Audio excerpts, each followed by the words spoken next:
The stars had always called to humanity. For thousands of years, they looked up at the night sky and wondered if they were alone. In the year 2247, they finally got their answer. The probe came from deep space. It was old, older than human civilization itself, and it carried a simple message. We are watching. We are waiting. Come. Find us. And humanity did. Ambassador Elena Vasquez stood at the front of the first human delegation to meet the Galactic Concord. She was a small woman with gray hair and kind eyes. Behind her stood 50 of Earth's finest diplomats, scientists, and artists. They carried gifts. They carried hope. They carried the dreams of 8 billion people. The Concord was massive. Over 200 species had joined together across 50,000 years of history. They controlled thousands of star systems. They had technology that made human science look like children playing with toys. And now, they were looking at humanity for the first time. The Velthari High Arbiter studied the humans with cold, unblinking eyes. He was tall and thin, with a body like an insect made of black glass. His species had ruled the Concord for 10,000 years. They had seen countless young species rise and fall. To him, humans were nothing special. You are small, he said. His voice buzzed like 1,000 flies. You are young. Elena Vasquez smiled. It was a warm smile, genuine and without fear. We are all of those things, she agreed. But we come in friendship. We wish to learn from you. We wish to share what we have. We ask only for peace. The Keth Aaron war chief laughed. He was enormous. A mountain of scales and muscle that stood 3 meters tall. His people were warriors who had never lost a battle in 12,000 years. What could you possibly share with us, little creature? Elena nodded to her team. They brought forward their gifts. There was music. A full orchestra played Beethoven's Ninth Symphony, and the sound filled the great hall. Some of the alien delegates had never heard anything like it. A few wept, though they did not understand why. There was art. Paintings by masters spanning centuries. Sculptures that captured the human form in stone and metal. Photographs of Earth's beauty, mountains and oceans, and forests painted gold by sunset. There was poetry. Words translated into 100 languages, speaking of love and loss and hope and the endless human desire to reach for something greater. And there was the olive branch. A small thing, crafted from pure gold by Earth's finest artisans. Elena held it up for all to see. This is a symbol from our world, she explained. It means peace. It means friendship. It means we come with open hands, not closed fists. We offer this to the Concord as a promise. We will be good partners. We will be good friends.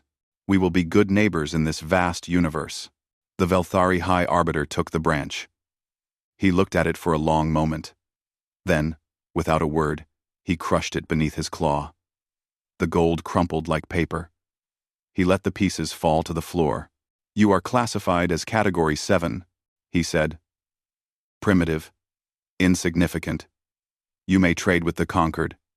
You may work for the Concord. But you will never be equal to us. Know your place, humans. Elena Vasquez did not cry. She did not shout. She simply bent down and picked up the broken pieces of the olive branch. She held them gently, like a mother holding a wounded child. I understand, she said quietly. But the offer remains open.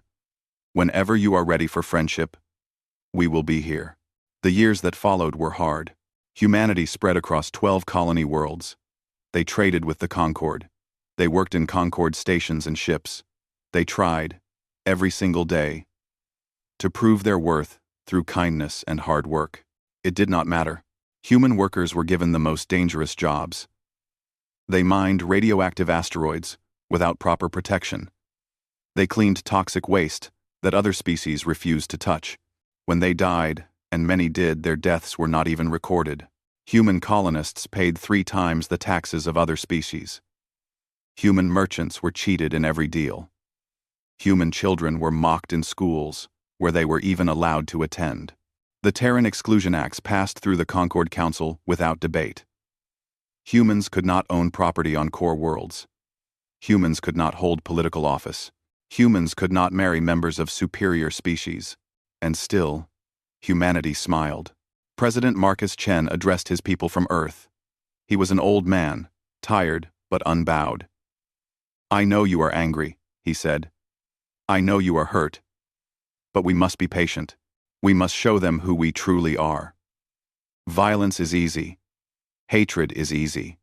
Peace is hard. But peace is our strength.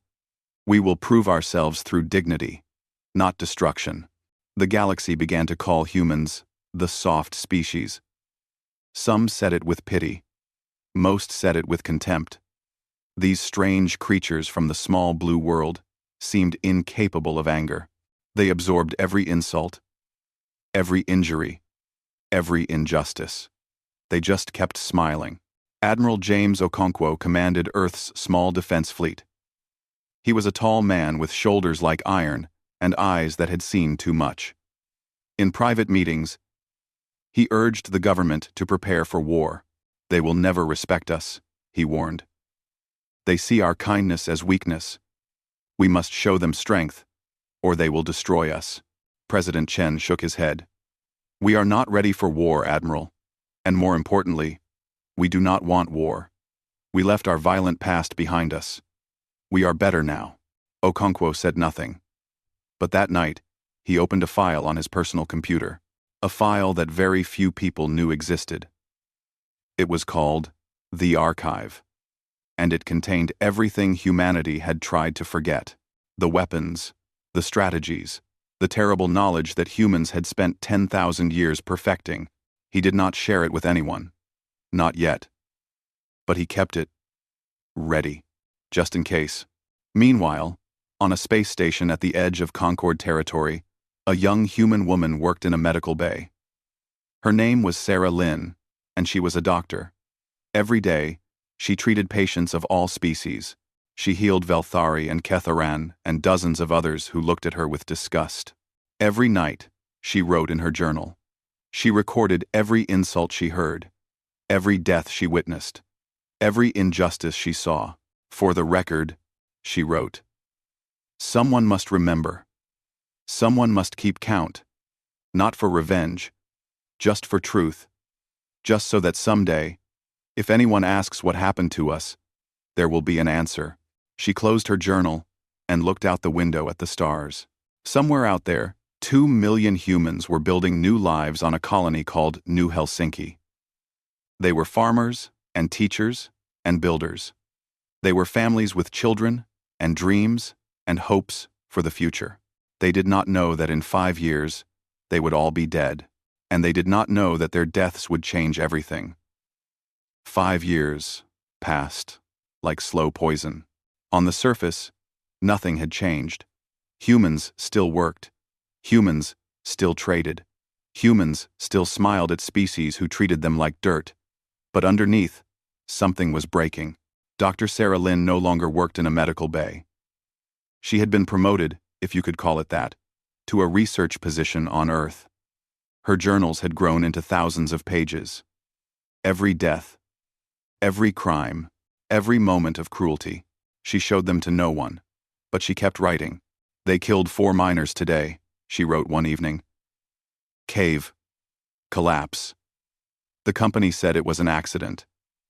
But the safety equipment was removed to save money.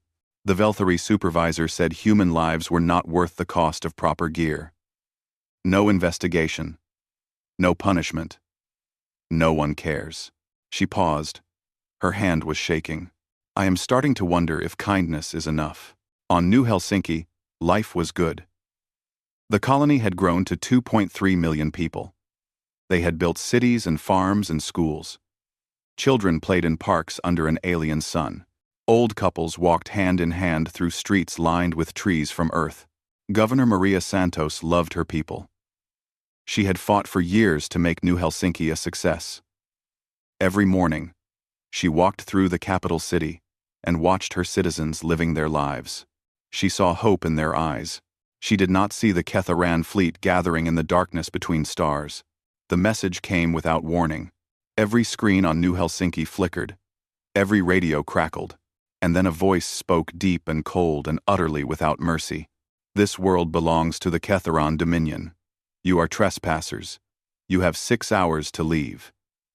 Any human remaining after that time will be destroyed. Governor Santos stared at the screen. Her blood turned to ice. 6 hours. They had 6 hours to evacuate 2.3 million people. It was impossible. They did not have enough ships. They did not have enough time. They did not have anything. She grabbed her communicator and called Earth. This is New Helsinki. We need help. Please. We need help now. President Chen's face appeared on the screen. He looked old, tired, afraid. Maria, we're sending everything we have. Every ship, every transport. It's not enough, she said, her voice cracked. I know it's not enough. What do we do? Chen closed his eyes. Try to negotiate. Maybe they will give more time. Maybe they won't. Maria said. She knew it in her heart. They don't see us as people. They never did. She cut the communication and walked outside. The sky was still blue. Children were still playing. People were still living their lives, not yet knowing that they had 6 hours left. Maria Santos made the announcement herself. She told her people the truth. She did not lie. She did not give false hope. She did not give false hope. We will try to save as many as we can, she said. Women and children first. The elderly. The sick. Everyone else. I'm sorry. I'm so sorry. The evacuation began. Mothers carried babies onto crowded ships. Fathers stayed behind to make room.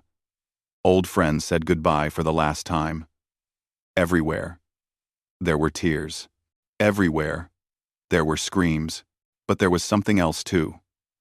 Something unexpected. Humans did not run. They did not panic. They did not fight each other for places on the ships. They helped. Young men carried old women to safety. Strangers gave their seats to children they had never met.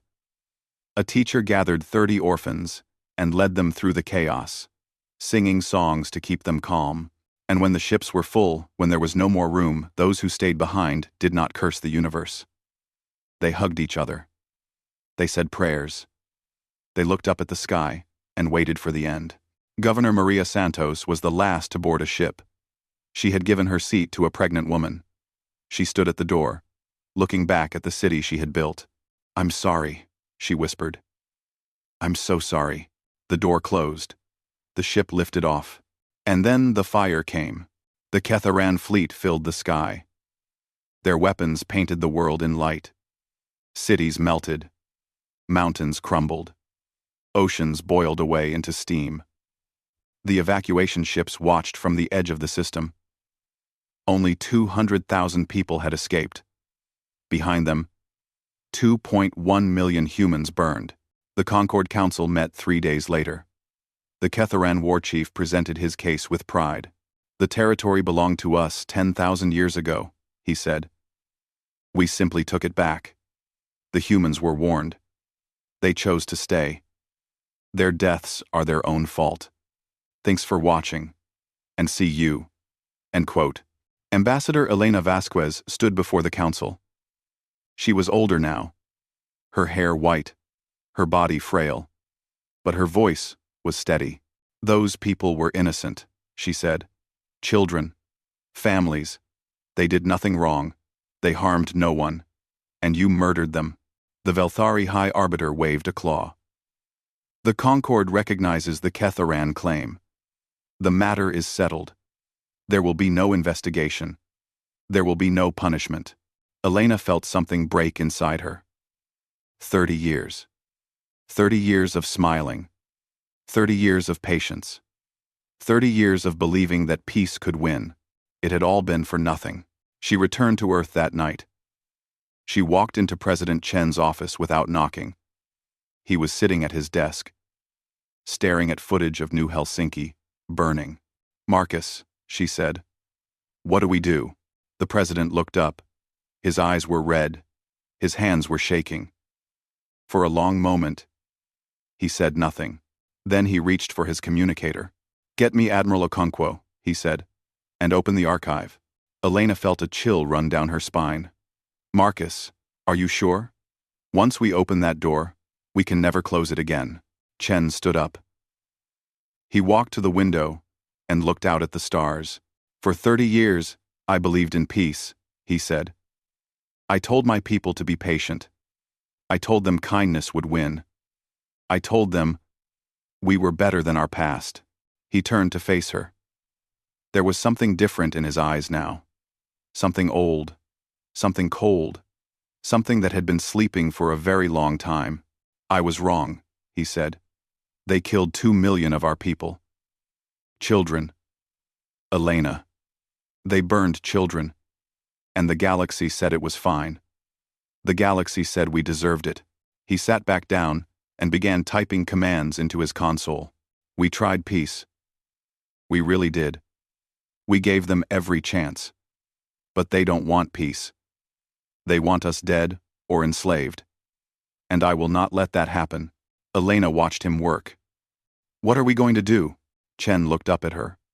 For the first time in 30 years, he was not smiling. "We are going to show them the other side of humanity," he said. "The side we hoped they would never have to see. The side we have spent centuries trying to forget." He pressed a final button. Across human space, a message went out to every ship, every station, every colony. It was short. It was simple. It was the beginning of the end. "To all citizens of Earth and her colonies, this is your president. New Helsinki has fallen. The Concord has abandoned us. Peace has failed." He paused. "Prepare for war." For 1 month, Earth went silent. No trade ships left human space. No diplomats answered calls. No messages were sent or received. The 12 human colony worlds closed their borders and stopped all communication with the outside universe. The Concord did not care. The Velthari High Arbiter laughed when he heard the news. "Let them hide."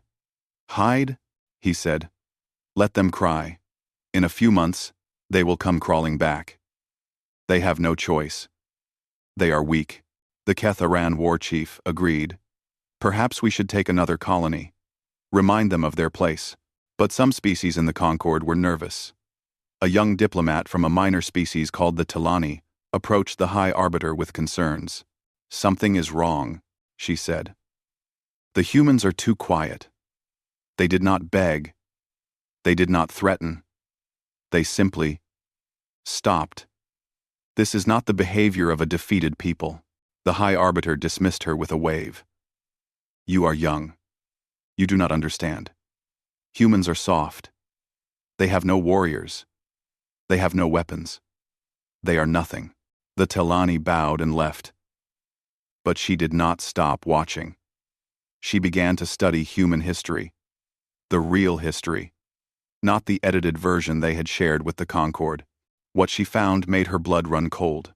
On the 31st day of silence, the message came. It happened everywhere at once. Every screen in the Concord, billions of them, across thousands of worlds flickered and changed. Every radio signal was hijacked.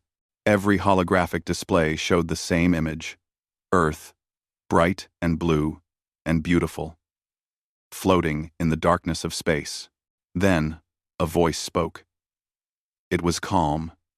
It was quiet. It was the voice of every human who had ever lived and died, and suffered. For 30 years, we extended our hand in friendship. We shared our art, our music, our dreams. We asked for nothing but peace. We smiled at your insults. We buried our dead in silence. We believed that kindness would win. The image changed. Now, it showed New Helsinki burning. Children running through flames. Families holding each other as the fire took them. The screams echoed through every speaker in the galaxy. You answered with this. 2.1 million souls burned alive. And your council said it was acceptable. Your leaders laughed. The voice grew colder. We tried for peace. We meant it.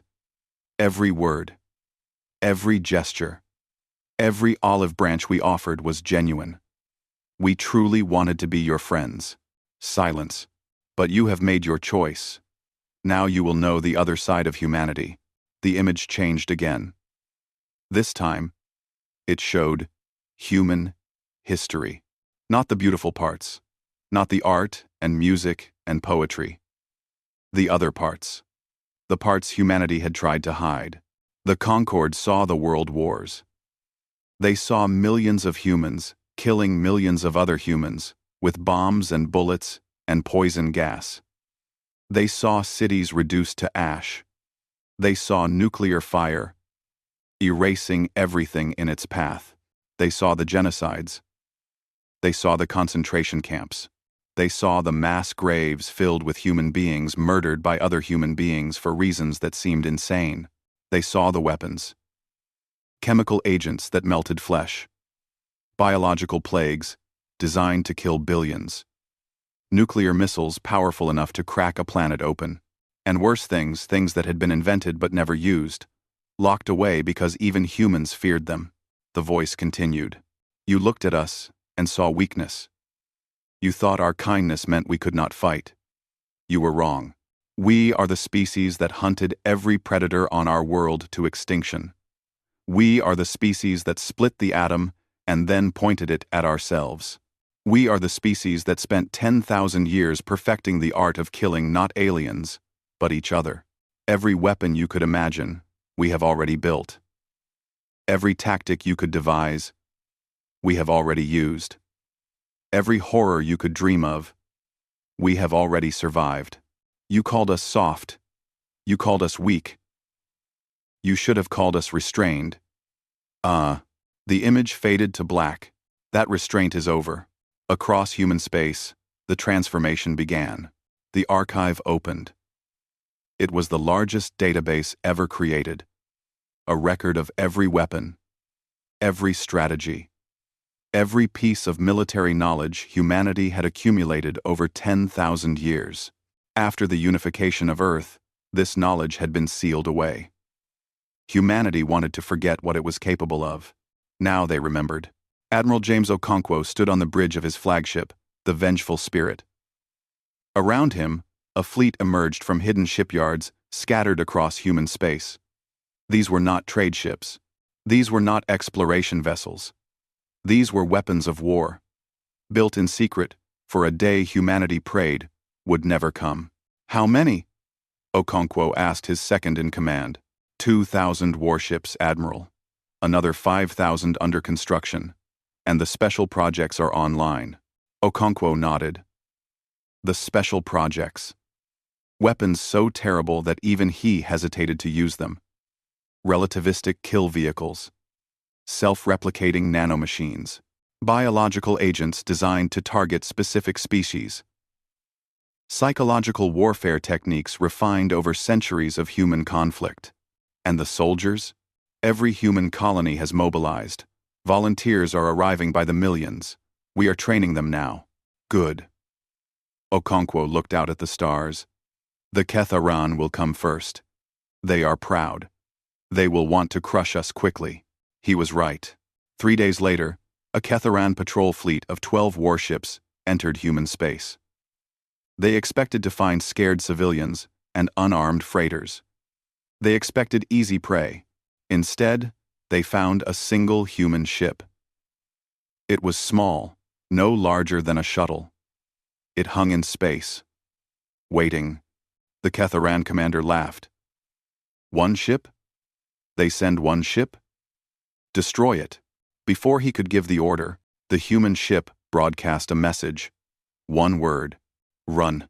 The Ketharan laughed again. Run? Little human? You are the one who should run. Open, fire.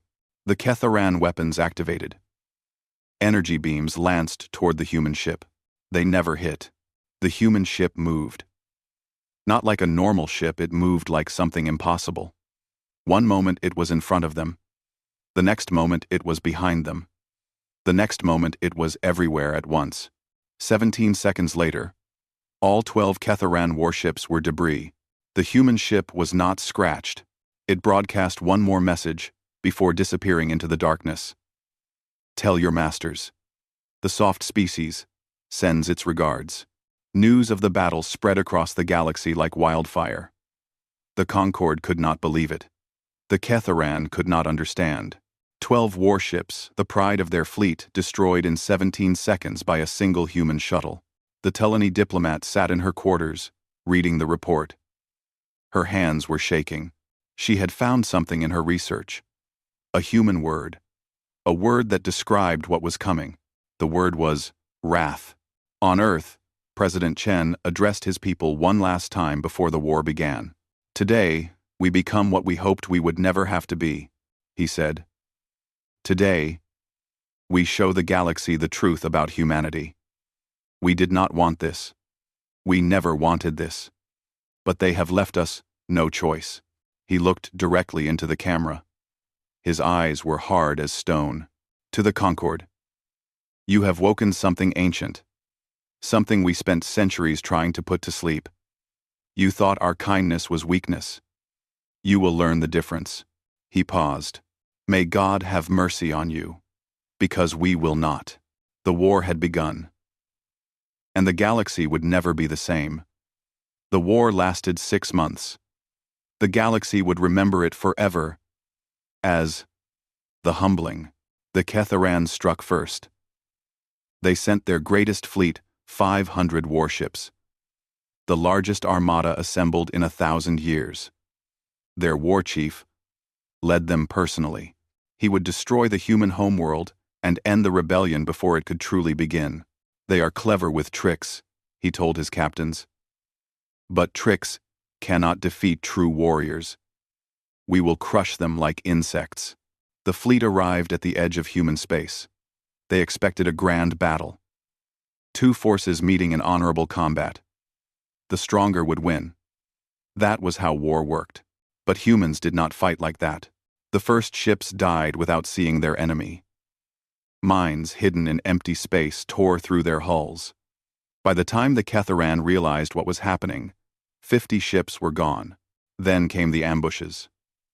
Human ships appeared from nowhere, struck hard, and vanished before the Ketharan could respond. They did not fight fair. They did not announce themselves. They struck from the shadows like ghosts. This is not war, the war chief roared. This is cowardice. His communications officer looked up from his console. Sir, we're receiving a transmission from the human fleet. Let me hear it. A human voice filled the bridge. It was calm, almost bored. You're right. This is not war as you understand it. This is war as humanity understands it. You see, we don't fight to prove our honor. We don't fight for glory. We fight to win. Completely. Permanently. And we have been practicing for 10,000 years. The transmission cut off. 3 hours later, the Ketharan fleet was destroyed. 450 warships, burning in the void. The war chief's flagship was the last to fall. Before he died, he sent one final message to his homeworld. The humans are not what we thought. They are. The message ended there. Admiral Okonkwo led the human forces. He was not a cruel man, but he was a practical one. He understood something that the Concorde did not. Humans had spent their entire history fighting each other. They had tried every strategy. They had invented every weapon. They had made every mistake. There was nothing the conquered could do that humanity had not already done to itself. Target their supply lines, Okonkwo ordered. Destroy their fuel depots. Poison their food stores. Make them starve before they can fight. His officers obeyed. Within weeks, the Ketharan war machine ground to a halt. Ships could not fly without fuel. Soldiers could not fight without food. Weapons could not fire without ammunition. The Ketharan homeworld was next. Okonkwo did not glass the planet. He did not kill civilians. Instead, he did something worse. Human infiltrators, special forces trained in techniques developed from centuries of human conflict, landed in secret. They had one mission: disable the planetary defense grid. The Ketharan had built their defenses to stop fleets. They had not considered the possibility that a handful of humans might slip past their armies, crawl through their tunnels, and plant explosives on critical systems. 4 hours. That was how long it took. 4 hours to disable defenses that had protected the Ketharan homeworld for 12,000 years. When the human fleet arrived, there was no battle. The Ketharan looked up at the sky and saw doom descending. A single human ship entered orbit. It broadcast a message to every Ketharan on the planet. We could end you. All of you. Right now. Every male, female, and child on this world. We have the power. We have the weapons. We have the will. Silence. But we choose not to. Remember that. We choose mercy. Not because we are weak, but because we are strong enough to make that choice. The ship descended until it hovered over the Ketharan capital.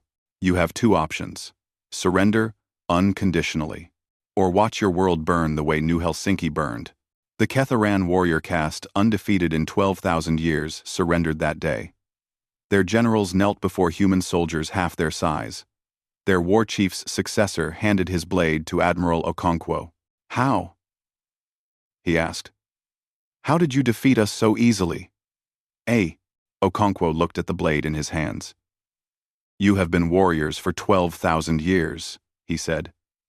"We have been warriors for 10,000 years. But there is a difference." "What difference?" "You fought other species. Enemies who thought like you. Fought like you. We fought each other. We fought enemies who knew every trick we knew, who were just as clever, just as ruthless, just as desperate." He handed the blade back. "Keep your sword. You will need it to defend your people. But never raise it against humanity again." The Velthari were next. Unlike the Ketharan, the Velthari did not rely on brute force. They were clever, ancient, patient.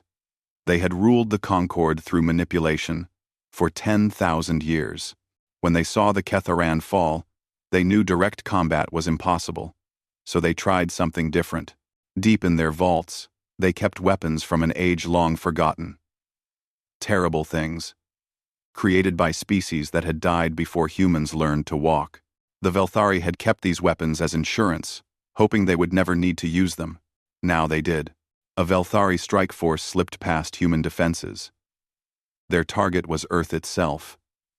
They carried a weapon called the World Ender, a device that could crack a planet's core and tear it apart from within. They almost succeeded, but Dr. Sarah Lynn had predicted this. She was no longer a doctor. Now, she led human intelligence operations. Her journal's decades of watching and listening and recording had given her insight into how the Concord thought. "The Velthari will not fight fair," she had warned Okonkwo. "They will strike at our heart. They will try to kill Earth itself." The strike force was intercepted. The World Ender was captured. In response, humanity deployed Project Prometheus. It was a simple weapon in concept. Self-replicating nanomachines programmed to consume Velthari technology. Ships, stations, weapons. Anything made of Velthari materials would be eaten atom by atom. The nanomachines were released. In 3 hours, the Velthari fleet dissolved. Their greatest warships crumbled into dust. Their weapons fell silent. Their technology, the foundation of their power, was gone. The Velthari High Arbiter sent a message to Earth. For the first time in his 10,000 years of life, he begged. "Please," he said. "Stop this. We surrender. We will give you anything. Just stop." President Chen watched the message with cold eyes. He remembered the olive branch. He remembered New Helsinki. "Tell him this," Chen said to his communications officer. "You crushed our offer of peace beneath your claw. You laughed at our kindness. You burned our children. Now you beg for mercy?" He paused. "Mercy is granted. But it is not given freely. It is given because we are not you. We are better than you. And that is why you lost. The neutral species of the Concord watched everything. They saw the two greatest powers in the galaxy fall in months. They saw humans fight with a ferocity that seemed almost impossible. A Telani ambassador met with a human marine during the occupation of a Velthari station. She asked him a question that had haunted her since the war began. How are you doing this? Your species is young. Your technology is inferior. You should have been crushed in the first week. The marine smiled. It was not a happy smile. Do you know how many humans died in our last great war? 70 million. In 4 years. We killed 70 million of our own kind. Not with advanced technology. With bullets and bombs and bayonets. He looked at her with eyes that had seen too much. Every generation. We got better at killing. Every war. We invented new horrors. We thought we had left that behind. We thought we were civilized.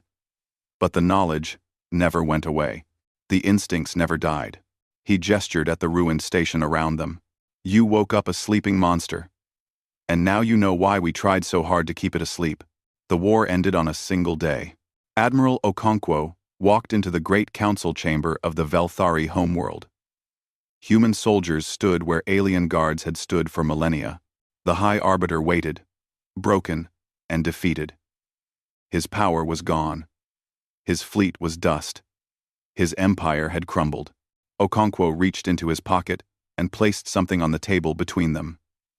It was a fragment of gold, twisted and crushed. The High Arbiter stared at it. His compound eyes widened in recognition. The olive branch, he whispered. Yes, Okonkwo said quietly. You should have accepted it. It was the only gift we won't be taking back. He turned and walked away. Behind him, the old order died. And something new was about to begin. 1 year after the war ended, the galaxy looked very different. The old Concord was gone. Its council chambers stood empty. Its laws had been erased. The hierarchy that had ruled for 50,000 years had crumbled like sand. In its place, something new was being built. The trials came first. Humanity did not seek revenge, they sought justice. There was a difference, and the galaxy would learn it. The Ketharan commanders who had ordered the destruction of New Helsinki were brought before a court. Not a human court. An international tribunal, with judges from 100 species, including Ketharan themselves. The evidence was presented calmly.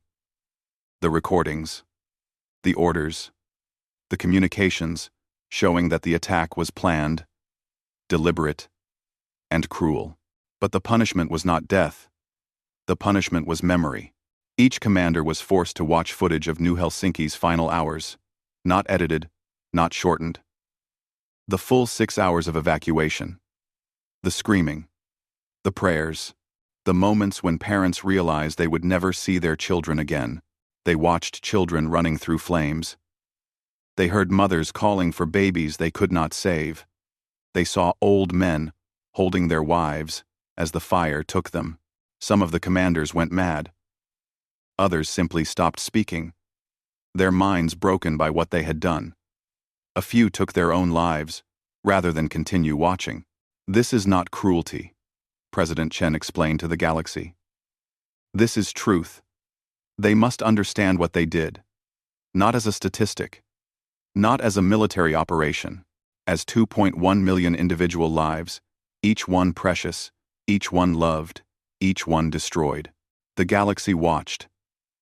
And the galaxy understood. The reconstruction came next. Humanity did not enslave the Ketharan. They did not exterminate the Velthari. Instead, they did something that confused everyone. They helped. Human doctors traveled to Ketharan worlds to heal the wounded, even those who had fought against them. Human engineers rebuilt Velthari infrastructure that human weapons had destroyed. Human teachers offered education to species that had mocked them as primitive. A young Ketharan warrior approached a human medic who was treating his wounds. His arm had been destroyed in the war. The human was giving him a new one, a prosthetic, built with human technology. "Why are you doing this?" the Ketharan asked. "We killed your people. We burned your colony. We tried to destroy you. Why? Why? Why? Why? Why?" The medic finished attaching the arm and looked up at him. She was young, barely 20 years old, but her eyes were old. "Because this is who we are," she said simply. "We can be monsters. We proved that. But we can also be kind. We proved that too. The war is over. Now we build." The Ketharan flexed his new fingers. They worked perfectly. "I do not understand your species," he said quietly. The medic smiled. "Neither do we, sometimes. But we try to be better every day. That's all anyone can do." The Helsinki Accords were signed on the first anniversary of the massacre. Every species in the galaxy sent representatives.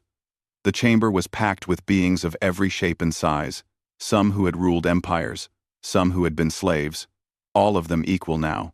President Chen stood at the podium. He was tired.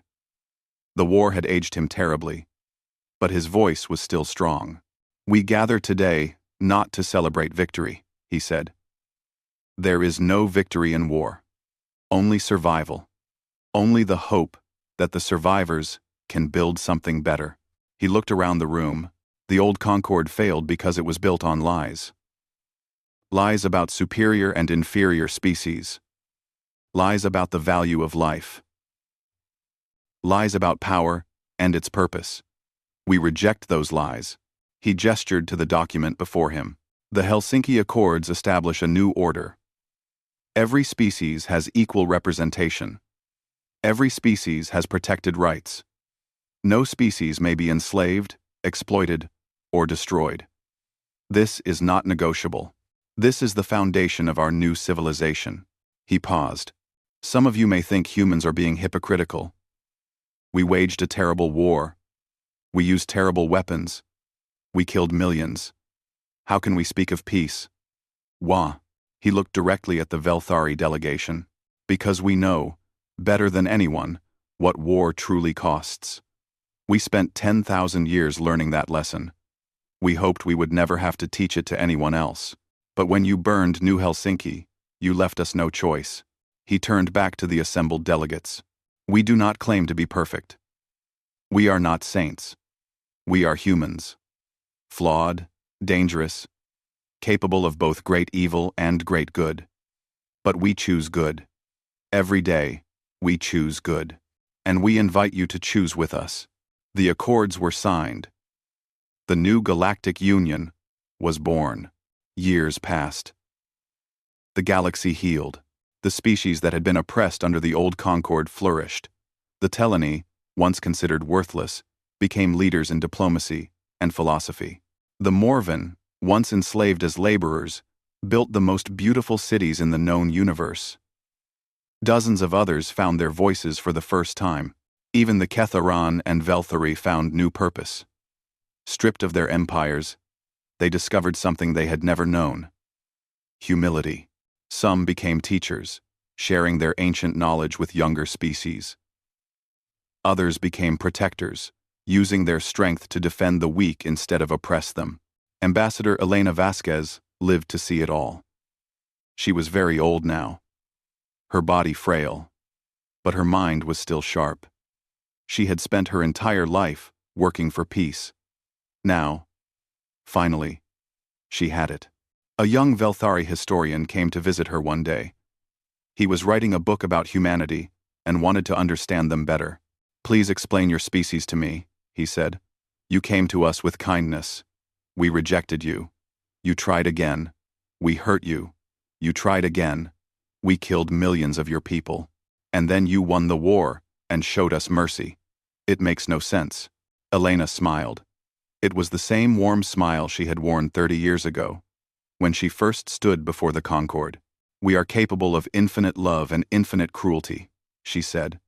"Every human carries both inside them. Every day, we choose which to offer. For 30 years, we chose love. Your leaders chose to answer with cruelty, so we showed them the alternative. The historian leaned forward. Will you show cruelty again? Not if we can help it, Elena said. But we will never forget how. And neither will the galaxy. She looked out the window at the stars. That is what it means to be human. We are not one thing. We are everything. The saint and the monster. The artist and the warrior. The hand that heals and the fist that destroys. We try, every day, to be the good version. But we never pretend the other version doesn't exist. She turned back to the historian. Your people made the mistake of seeing only one side of us. You thought the kind humans were the only humans. Now, you know the truth. And knowing the truth, perhaps you can understand why we fight so hard for peace. The historian nodded slowly. Because you know what war costs. Yes, Elena said softly. We know. We remember. We always will. The new Helsinki Memorial floated in space where the planet had once been. It was a massive station, home to 2.3 million lights, one for each soul, lost in the massacre. At its heart stood a statue, a human hand, open in friendship. But if you looked closely, you could see the scars on the palm, the calluses of a fist that had learned to fight, the strength held in check. Beneath the statue, an inscription was carved in every known language. We came in peace. We meant it. But peace is not weakness. Remember New Helsinki. Remember the open hand. And remember what happens when you force it closed. Visitors came from across the galaxy to see it. Some came to mourn. Some came to learn. All of them left, changed. One day, a young human girl visited with her grandmother. She looked up at the statue, with wide eyes. Grandma, why is the hand open? She asked. Her grandmother knelt beside her. Because we always want to offer friendship first, sweetheart. We always try peace before war. But what if the bad people don't want peace? Her grandmother looked at the statue for a long moment. Then we show them why they should have taken our offer. She took her granddaughter's hand, small and soft and innocent, and they walked away together. Above them, the 2.3 million lights flickered gently, like stars that would never die. And the galaxy, at last, knew peace.